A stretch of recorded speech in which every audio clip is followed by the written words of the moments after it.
Na výber máte 3 možnosti. Podajte odklad za mňa za cenu 20 eur, podajte odklad za mňa so zľavou za cenu 10 eur a podám si odklad sám zdarma. Možnosť odkladu so zľavou je podmienená zakúpením si daňového priznania s kontrolou alebo daňového priznania s Tatra bankou. Po voľbe služby sa vám zobrazí formulár pre vyplnenie údajov. Pre vyplnenie základných údajov si pozrite návod Základné údaje. Ďalším krokom sú podmienky odkladu. V tomto kroku si nastavíte dĺžku odkladu a spôsob podania odkladu.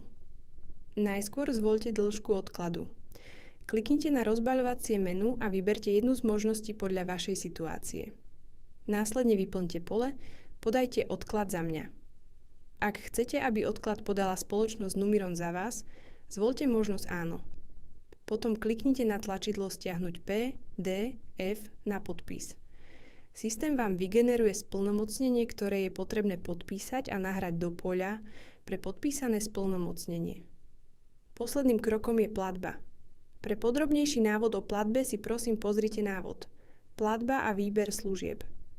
Ak ste si zvolili službu odkladu spolu s daňovým priznaním, je potrebné najskôr vyplniť základné údaje a následne uskutočniť platbu. Do formulára je tiež potrebné nahrať podpísané splnomocnenie. Po zaplatení nemusíte daňové priznanie dokončiť okamžite.